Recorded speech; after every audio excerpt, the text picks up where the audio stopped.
peacocks. There are peacocks on this one. Nice.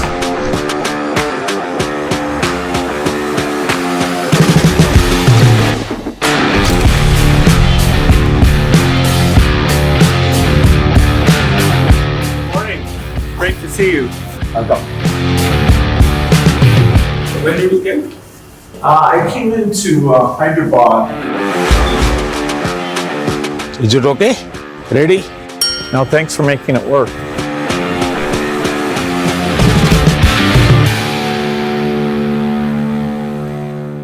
Bill, आपका स्वागत है और मुझे खुशी हुई। वैसे इस बार हमारे मिलने में शायद बहुत बड़ा गैप हो गया।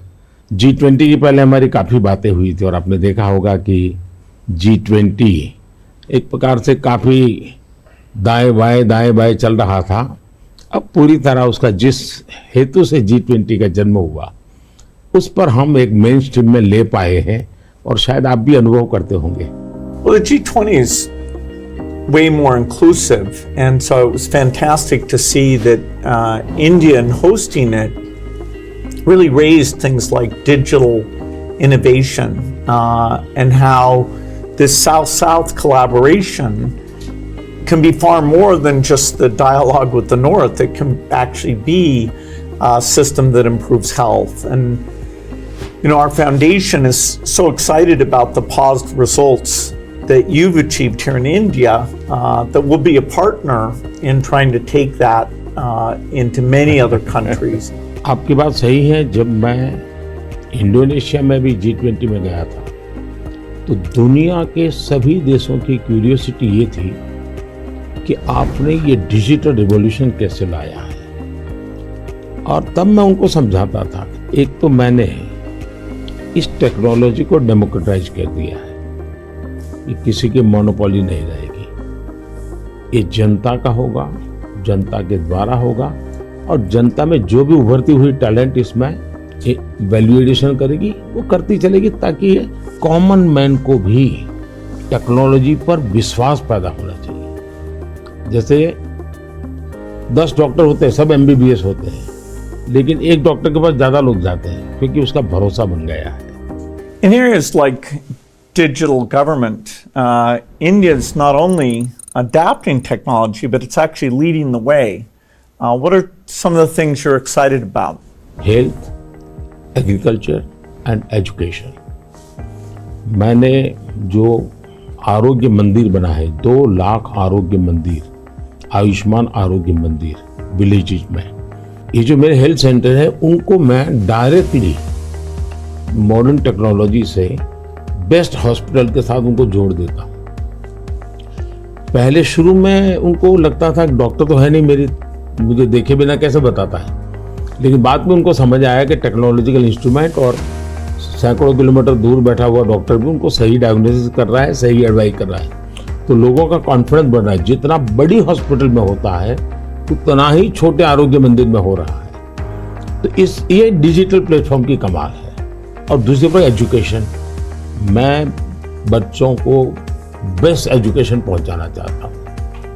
टीचर की जो कमियां हैं उसको मैं टेक्नोलॉजी से भरना चाहता हूँ। दूसरा, बच्चे का इंटरेस्ट विजुअल में है, स्टोरी टेलिंग में है, तो उस प्रकार के कंटेंट बनाना, उस दिशा में मैं काम कर रहा हूँ ताकि बच्चों को लगना चाहिए। और मैंने कुछ सर्वे किया, मैंने देखा बच्चों को बड़ा मजा आ रहा है। मेरे यहाँ एग्रीकल्चर में भी मैं बहुत बड़ा रिवॉल्यूशन ला रहा हूँ और मैं माइंडसेट बदलना चाहता हूँ।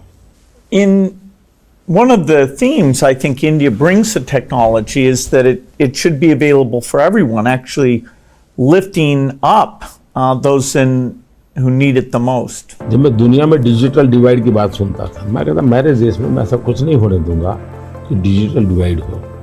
और डिजिटल पब्लिक इंफ्रास्ट्रक्चर ये अपने आप में बहुत बड़ी रिक्वायरमेंट है। आज मेरे यहाँ गांवों तक मैं ये डिजिटल फैसिलिटी पहुंचाना चाहता हूँ। तो मुझे लगता है वो बहुत बड़ा टारगेट ग्रुप है। महिलाएं तुरंत नई चीज़ों को स्वीकार करती है, ये मेरा अनुभव है मेरे देश में। उनके अनुकूल कौन सी चीज़ें मैं टेक्नोलॉजी में ले जाऊंगा तो वो एकदम से एक्सेप्टेबिलिटी बनती है। मैंने एक कार्यक्रम लिया है, नमो ड्रोन दीदी। इसके पीछे मेरे 2 लक्ष्य हैं। एक तो मैं भारत के गांवों में 3 करोड़ महिलाओं को लखपति दीदी बनाना चाहूँ, और वो भी एक गरीब परिवार से। तो मैं एक साइकोलॉजिकल चेंज करना चाहता हूँ। ये छोटी छोटी चीज़ें नहीं, बड़ी चीज़ें करनी है। दूसरा, गांव में महिलाएं मतलब यही काम करेगी, भैंस को चराएगी, गाय को चराएगी, दूध दोहेगी, नहीं। मैं उसके हाथ में टेक्नोलॉजी देना चाहता हूँ। मैं साइकोलॉजिकल चेंज लाना चाहता हूँ। गांव के सब लोगों को लगना चाहिए कि ये हमारे गांव को बदल रही है। एग्रीकल्चर को मैं आधुनिक बनाना, वैज्ञानिक बनाना, ये जरूरत मैं देखता हूँ। और उसीलिए मैंने ड्रोन दीदी का, और बहुत सक्सेसफुल चल रहा है। मैं इन ड्रोन दीदी से इन दिनों बातें करता हूँ, उनको इतनी खुशी है। वो कहते हैं हमको साइकिल चलाना नहीं आता था, आज हम पायलट बन गए, हम ड्रोन चला रहे हैं। सोचने का तरीका बदल गया है।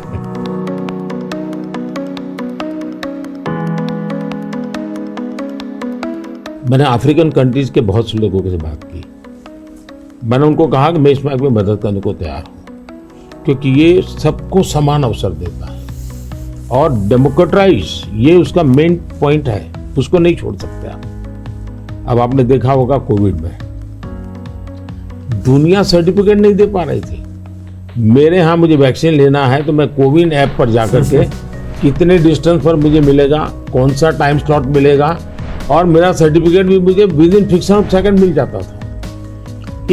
और कोविन मैंने ओपन सोर्स कर दिया था, कोई भी उसका उपयोग कर सकता है। तो ये मेरा होगा, उसका कारण डिजिटली बहुत लाभ हुआ है मेरे देश में।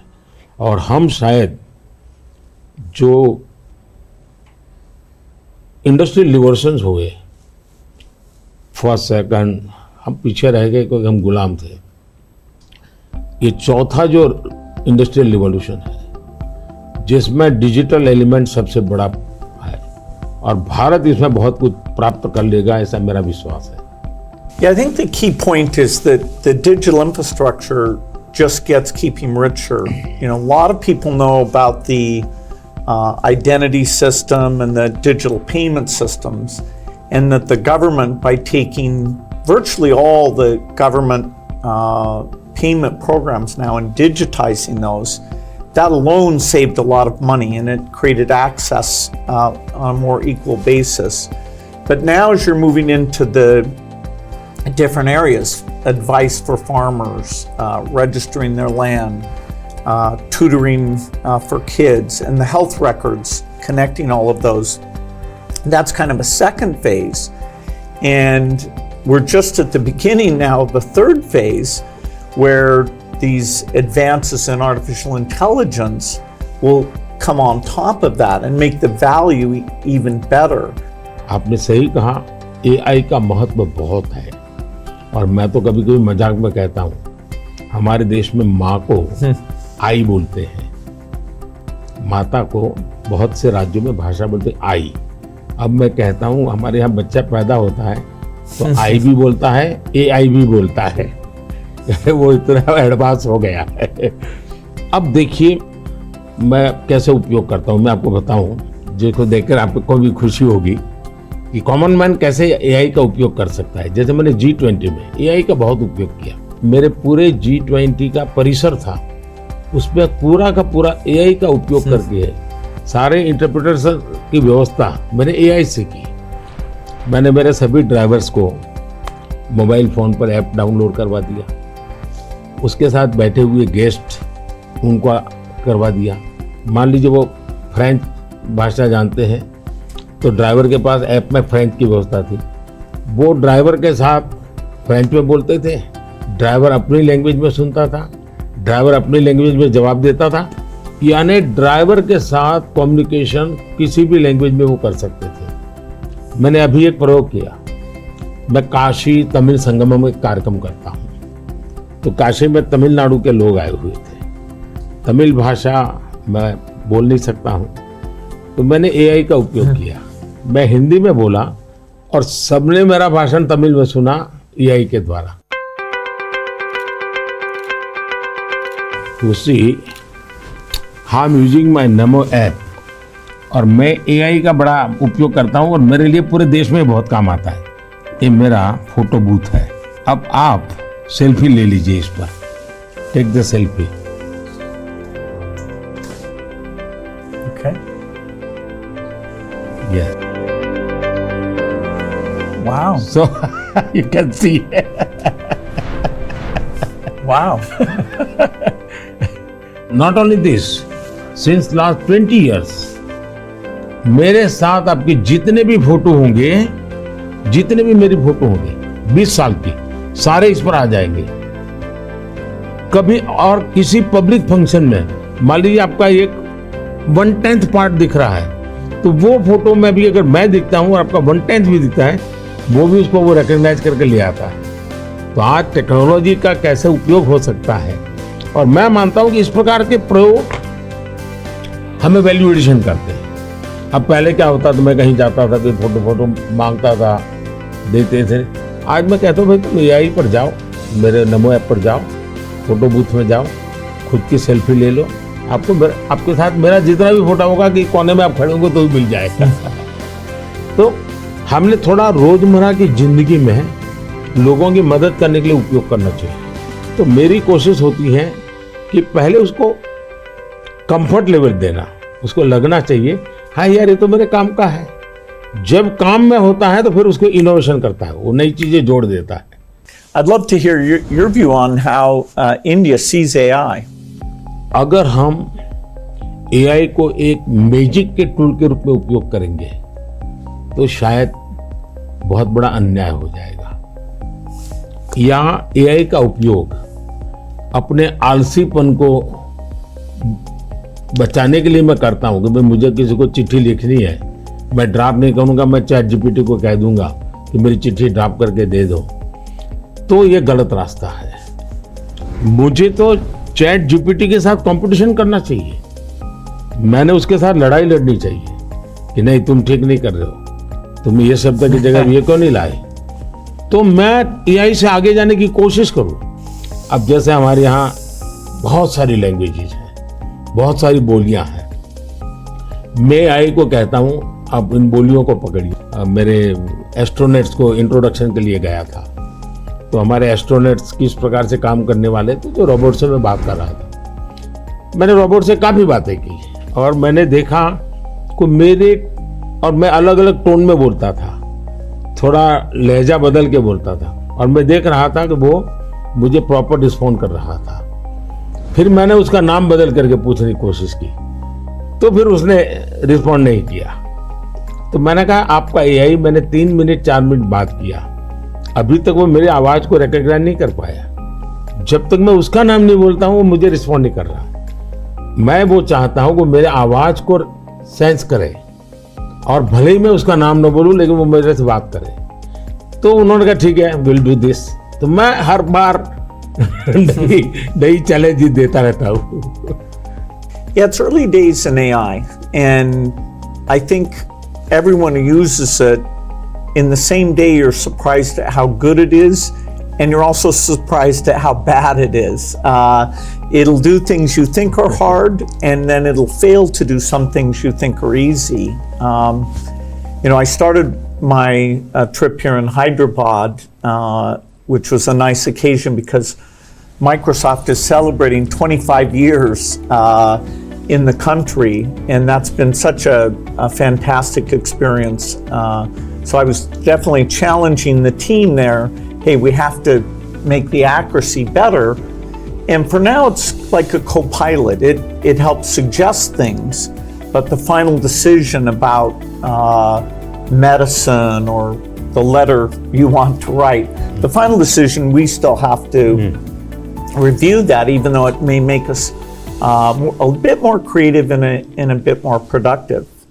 It seems like AI is a huge opportunity, but there's some challenges that come with that. How do you think India will approach that?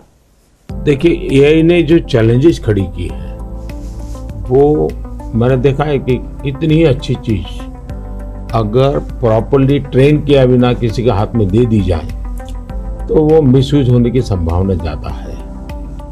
अब मैंने AI से जुड़े सारे ब्रेन से उनसे भी बात की। मैंने कहा शुरू में हमने कोई भी AI जनरेटेड चीज़ है तो उस पर आना चाहिए वाटरमार्क कि ये AI जनरेटेड है, ताकि कोई मिसगाइड ना हो। और ये बुरी चीज नहीं है, सिंपली इट्स AI जनरेटेड, तो मैं उसका वैल्यू समझ लूंगा। डीप फेक भारत जैसे डेमोक्रेटिक कंट्रीज में और इतनी विशाल कंट्री में कोई एक डीप फेक में कुछ भी चीज डाल दे, जैसे मेरे ही वॉइस में कुछ ऐसी गंदी चीज डाल दे, तो शुरू में तो लोग मान जाएंगे, तो बहुत बड़ी आग लग जाएगी। तो ये जरूरी है कि डीप फेक AI जनरेटेड और ये सोर्स है, ये आज शुरू के दिनों में, आगे चल करके क्या होगा जरूरत नहीं पड़ेगी शायद, लेकिन ये हमने कुछ डूज एंड डोंट्स उस पर सीरियसली सोचना पड़ेगा। उसी प्रकार से मैं AI से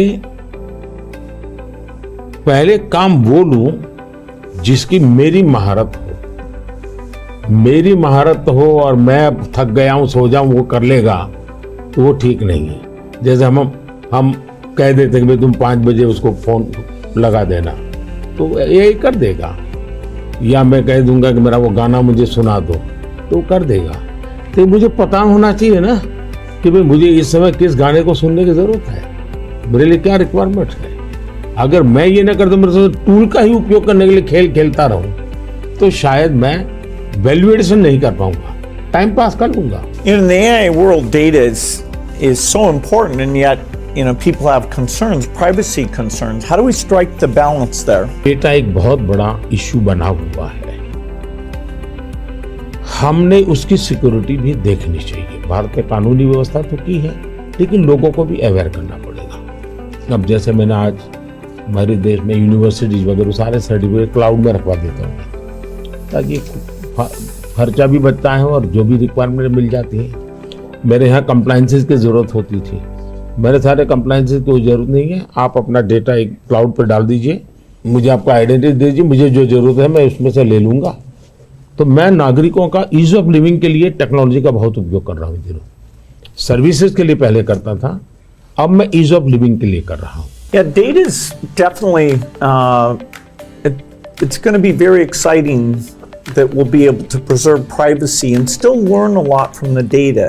Like which crop should you plant? If we get all the data from the farmers without their names, so we don't invade their privacy, but giving better farmer advice, or seeing here in India, the top 10% of teachers are so good, and saying, okay, what are they doing, and how do we spread that to the other people? Or even if there's some new nutrition approach, sometimes it works and sometimes not. And so because you have the medical record, the ability to kind of track and say, okay, this is working very well, or this isn't, we can be a lot smarter without threatening individual privacy. मैं इसको दो तरह, एक हमें common man को भी quality data के लिए ट्रेन करना पड़ेगा।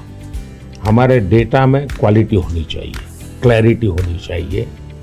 दूसरा, डेटा ओनर को मालूम होना चाहिए कि जो मेरे से डेटा मांग रहा है वो किस काम के लिए मांग रहा है। अगर वो उसके साथ एग्रीमेंट करके उसमें से कमाई करना चाहता है तो उसको अलाउ करना चाहिए कि और पहला, उसको प्रायोरिटी रिसर्च के लिए होनी चाहिए।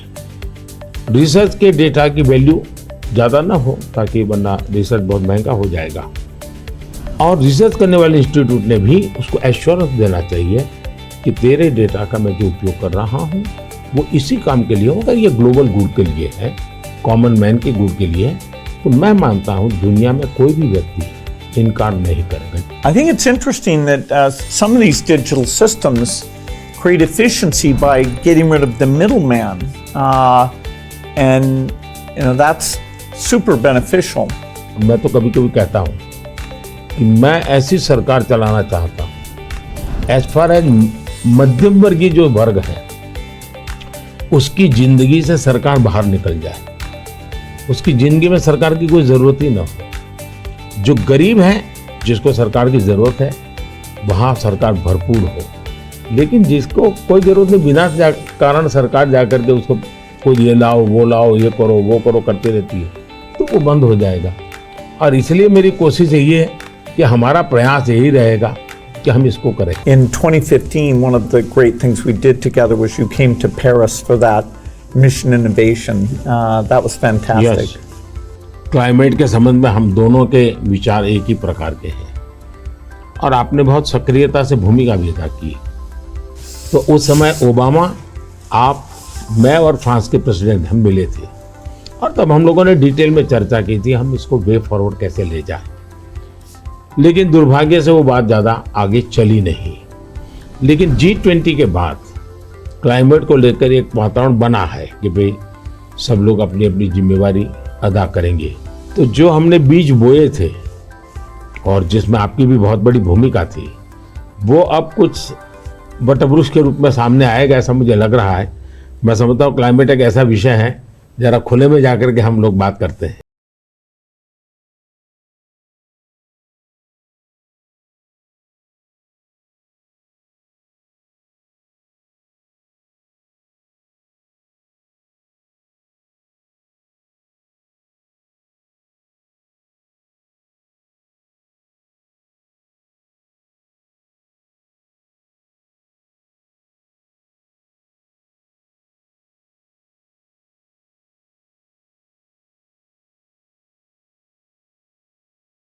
भारत, मुझे बहुत खुशी है कि हम रिन्यूएबल एनर्जी के क्षेत्र में बहुत तेज़ी से आगे बढ़ रहे हैं। सोलर एनर्जी, विंड एनर्जी, हम काफ़ी काम, हम न्यूक्लियर के अंदर काफ़ी तेज़ी से आगे बढ़ना चाहते हैं।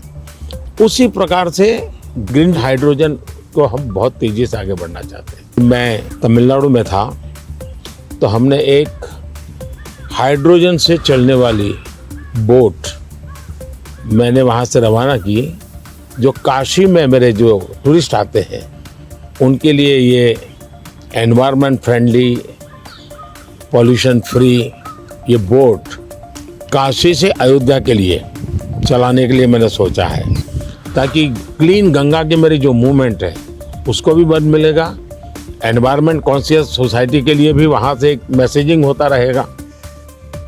Well, India brings to the climate change a rich history of caring about the environment. How do you see connecting those? हमारे यहाँ रीयूज, रिसाइकल ये हमारे नेचर में है। अब देखिए ये जो जैकेट है ये रिसाइकल मटेरियल का है, लेकिन ये रिसाइकल मटेरियल की भी विशेषता है।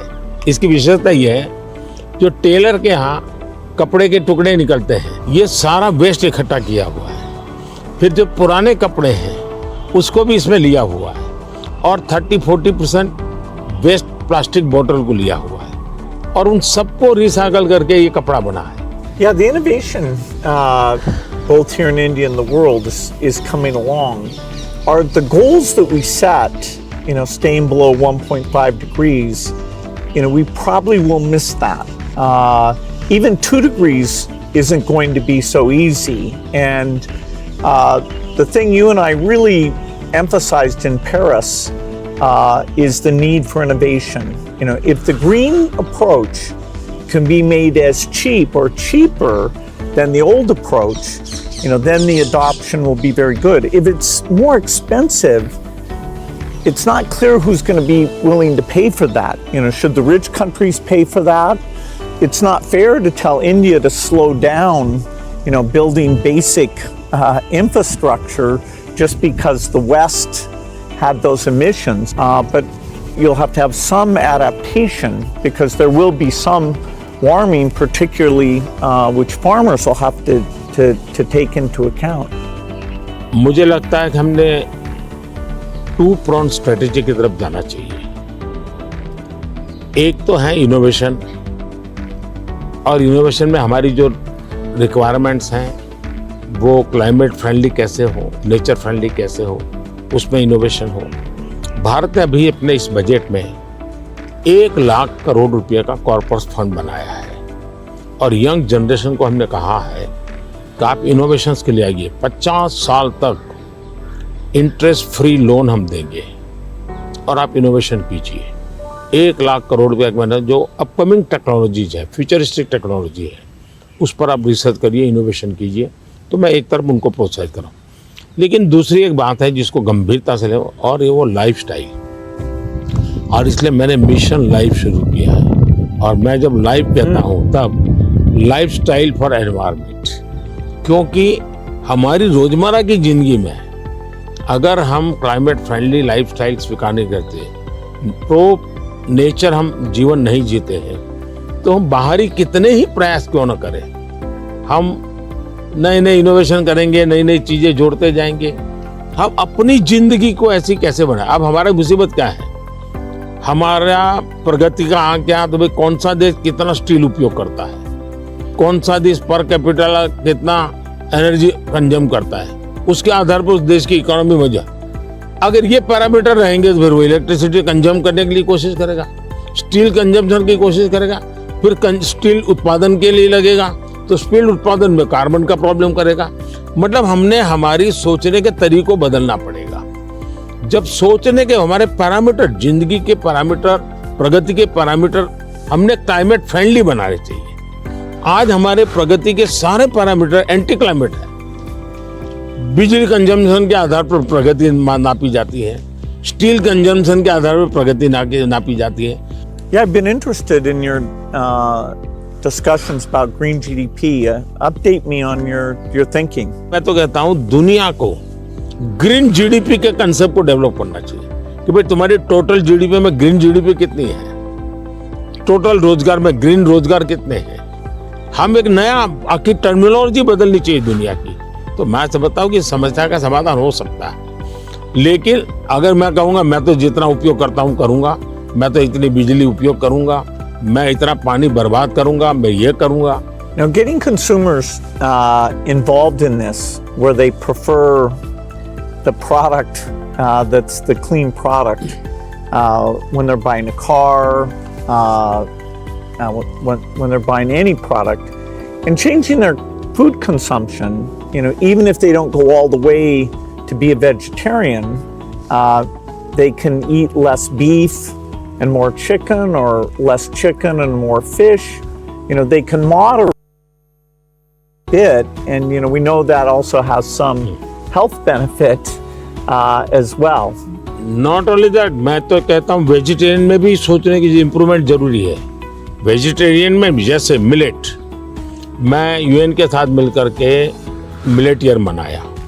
मिलेट का फायदा यह है कि एक तो बिल्कुल बंजर भूमि में मिलेट पैदा होता है, मिनिमम पानी चाहिए, कोई फर्टिलाइजर नहीं चाहिए, और ये सबसे उत्तम प्रकार का फूड है, ये सुपर फूड है।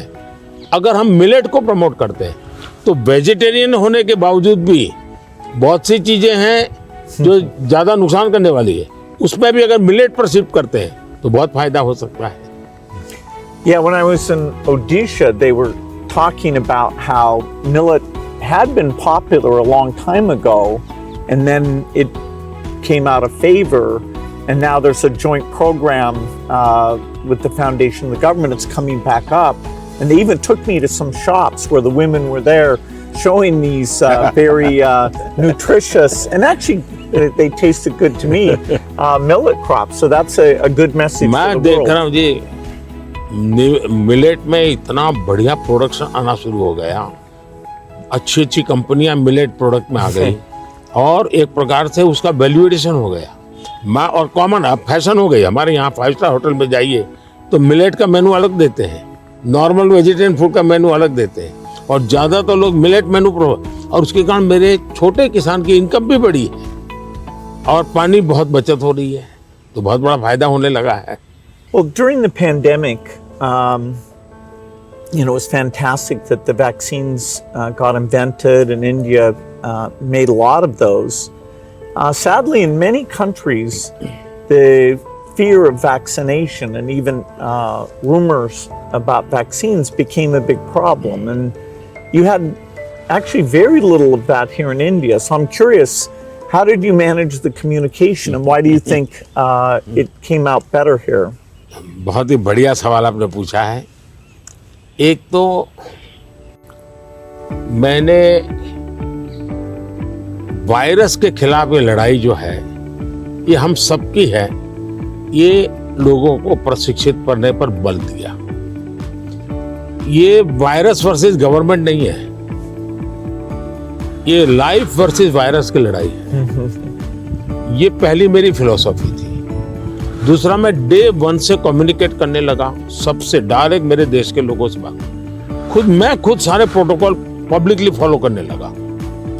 सब चीजें पब्लिकली मैं उदाहरण के रूप में जाने लगा लोगों के सामने। फिर मैंने कहा भाई ताली बजाओ, थाली बजाओ, दिया जलाओ। हमारे देश में इसकी बड़ी मजाक करने का प्रयास हुआ, लेकिन मुझे लोगों को विश्वास में लेना था कि भाई हमें ये लड़ाई साथ लड़नी है। जब ये विश्वास बन गया कि हमें अपनी जिंदगी बचानी है और औरों की जिंदगी बचे, इसमें मदद करनी है, तो एक प्रकार से मास मूवमेंट बन गया। और उसके कारण मुझे बाद में जो भी चीज कहता था देशवासियों को, वो मुझे मदद करते। फिर मुझे क्वेश्चन नहीं करते थे कि मास्क लगाना चाहिए कि नहीं लगाना चाहिए, उनको लगता था। और लोग भी एक दूसरे को कहते थे मास्क लगाओ। तो ये जन आंदोलन बन गया। एंड डेमोक्रेटिक वे में डंडे से काम नहीं होता है। आप लोगों को एजुकेट कीजिए, उनको कन्विंस कीजिए और उनको साथ लेकर के चलिए। ये मेरा बहुत बड़ा अभियान रहा और उसके कारण मुझे वैक्सीन में बहुत बड़ी सभा, किसी ने मुझे रोका नहीं। आर्थिक रूप से मुझे बहुत बड़ा बोझ आया क्योंकि मुझे वैक्सीन बनाने में रिसर्च करनी थी। फिर विश्वास दिलाना था कि यही वैक्सीन चलेगी, तो मैं खुद सबसे पहले वैक्सीन लेने लगा। और मेरी 95 एज की मेरी माँ थी उस समय। मेरी माँ ने भी पब्लिकली वैक्सीन लिया, तो मैंने उदाहरण करके दिखाया, तो लोगों को भरोसा पड़ा कि भाई ये जिंदगी बचा सकती है। आने वाले दिनों में मैं सर्वाइकल कैंसर को लेकर के, खास करके बच्चियों के लेकर, मैं भारत में इस बार बजट में हमारी जो साइंटिस्ट हैं उनको बजट देना चाहता हूँ। और मैं उनको कहना चाहता हूँ इसमें भी आप लोकल रिसर्च कीजिए, वैक्सीन बनाइए और बहुत ही कम पैसों में मैं मेरे देश की सभी बच्चियों का वैक्सीनेशन करूँ और किसी भी बच्ची को कैंसर की संभावना ही न रहे वो स्थिति पैदा करूँ। उस दिशा में इन दिनों मैं काम कर रहा हूँ। जब मेरी नई सरकार बनेगी तो मैं सबसे पहले उस दिशा में काफ़ी पैसे रिसर्च में लगाना चाहता हूँ ताकि मेरी बच्चियों की जिंदगी बचे। मैं एक इंटरेस्टिंग बात बताना चाहता हूँ। सरदार वल्लभ भाई पटेल 1930 के आसपास अहमदाबाद म्युनिसिपल कॉरपोरेशन, उस समय नगर पालिका होती थी, उसके मेयर थे। और उस समय एक एपिडेमिक की स्थिति पैदा हुई, वैक्सीनेशन करवाना था।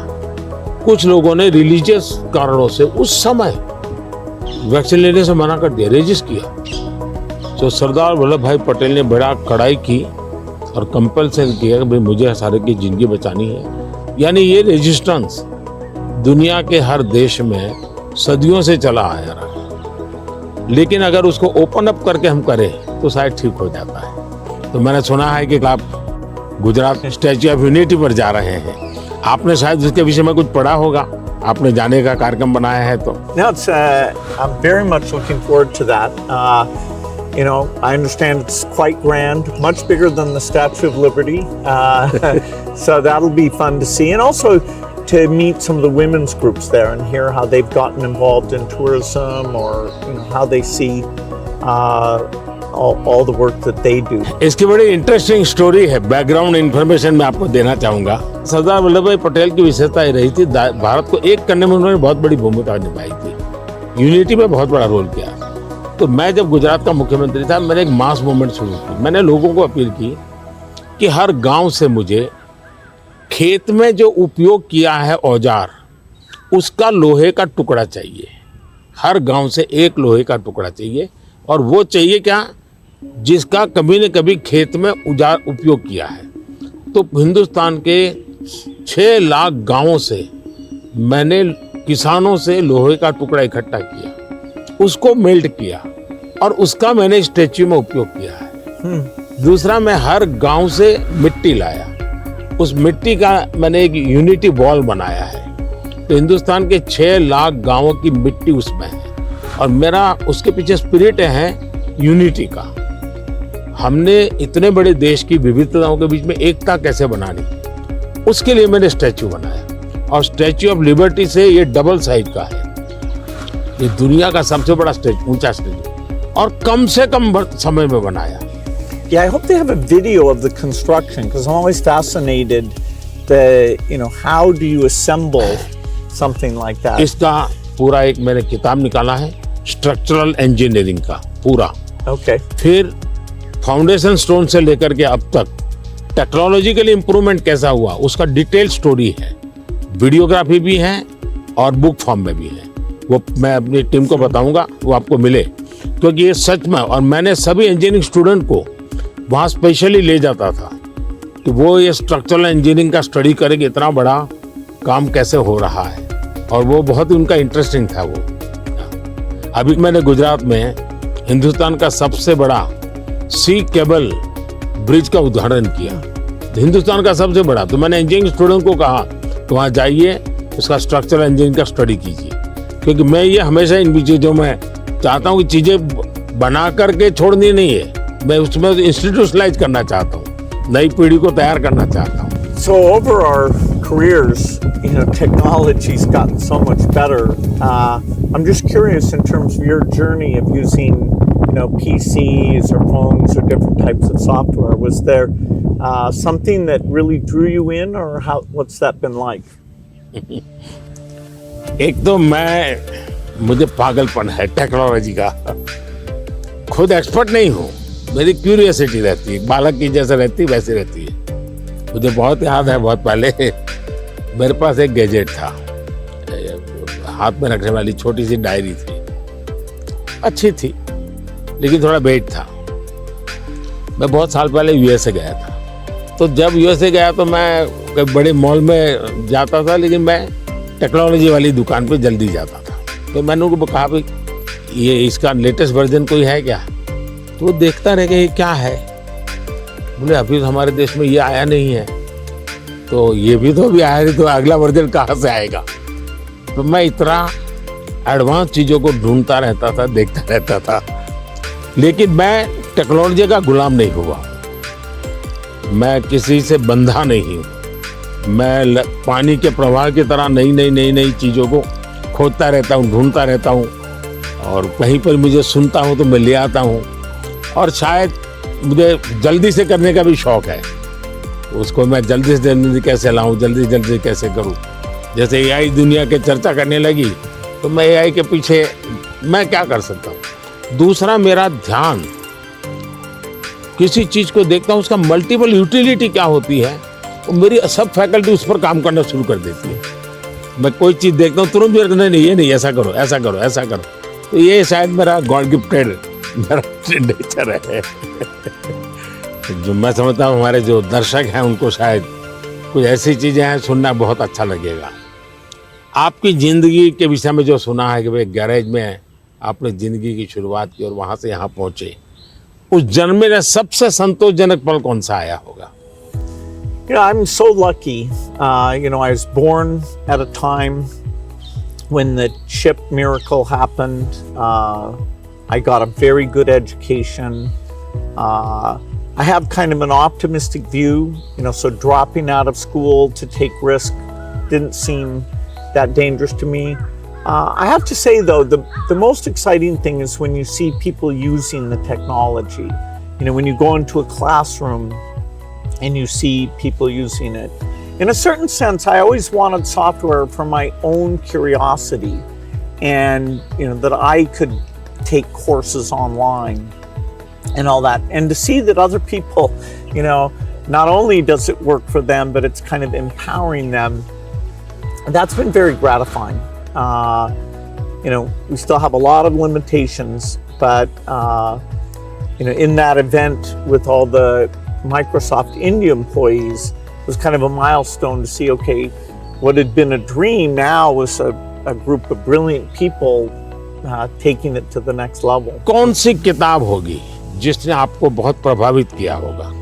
Well, I think the one, and people are going to read one, is Steven Pinker wrote one called The Better Angels of Our Nature. If you learn about the world, you see all the shortcomings. Children are still dying, and it can actually, the more you learn, it can seem very bleak. But the truth is, we have made incredible progress. More children are surviving. And so we have to both be upset that it's not good enough, but also understand that incredible progress. And so I thought that book really captures that duality in a brilliant, brilliant way. One question I've always wanted to ask you is, you're one of the hardest working people ever, but I'm just curious, when you do want to relax, do you have a game or something that helps you to take time off? मेरे यहाँ relaxation auto pilot है और वो मेरे जिंदगी को मिली हुई एक स्पिरिचुअल प्रसादी है मेरे गुरुजनों से, जो मुझे बहुत बड़ी ऊर्जा देती है। काम ज़्यादा कर सकता हूँ, करता हूँ, वो मेरा कोई फिजिकल एनर्जी के कारण है ऐसा मुझे नहीं लगता है, मेरे कमिटमेंट के कारण है। मेरे मन में हमेशा एक इमोशनल अटैचमेंट है कि जो मिशन मेरे सामने है मैं उसको जीता हूँ, मैं मिशन के लिए जुड़ जाता हूँ, जो इसलिए मुझे और कुछ दिखता नहीं है। तो एक तो ये वो कारण है। दूसरा, मेरा शरीर का ट्रेनिंग ऐसा हो गया, I can say body training. जैसे मेरी बहुत कम नींद है, मैं लेट नाइट तक काम कर सकता हूँ, मैं आज भी बहुत जल्दी उठ जाता हूँ और मैं हमेशा फ्रेश रहता हूँ। और ये कारण था मेरा, जब एक कालखंड था जब मेरा हिमालयन लाइफ था, तो उसमें एक हमारी परंपरा रहती थी, जो संन्यास्त परंपरा में ब्रह्म मुहूर्त में स्नान करना, तो करीब वो 3:20 3:40 के बीच में होता है सुबह मॉर्निंग में। तो मैं उन चीज़ों से बड़ा आदी बना हुआ था, तो मेरा बॉडी एक प्रकार से ट्रेंड हो चुका है और इसलिए मुझे रिलैक्स करने के लिए कुछ एक्स्ट्रा किसी चीज़ की ज़रूरत नहीं पड़ती। और उसके कारण एक कमी भी है कि मैं कोई एक्स्ट्रा एक्टिविटी जानता भी नहीं हूँ, क्योंकि मैं इसी में लगा रहता हूँ, अपने काम में नया नया करता रहता हूँ। तो ये एक अच्छाई भी है, कमी भी है। Well, we've had fantastic partnership working together, and I see many opportunities to do even more. So look forward to talking again, whether it's the next time I'm here or hopefully I'll see you in Seattle sometime. मुझे बहुत अच्छा लगा और कई विषयों पर ऐसे गप्पे मारने का मौका मिला।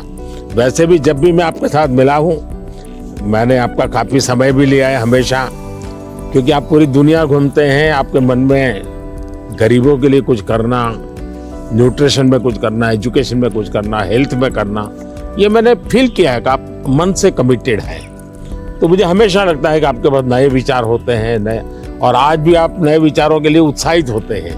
आप आराम से ज़िंदगी गुजारना नहीं चाहते, तो इसलिए मुझे हमेशा आपके साथ बात करना अच्छा लगा है और मुझे हमेशा कुछ न कुछ जानने को मिला है, सीखने को मिला है।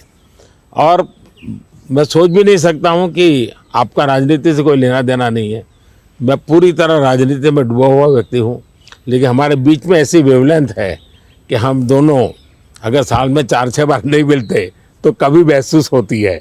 लेकिन आज आए, आप समय निकाला, मुझे बहुत अच्छा लगा, मैं आपका बहुत आभारी हूँ। Thank you. Thank you. Sir. Thank you.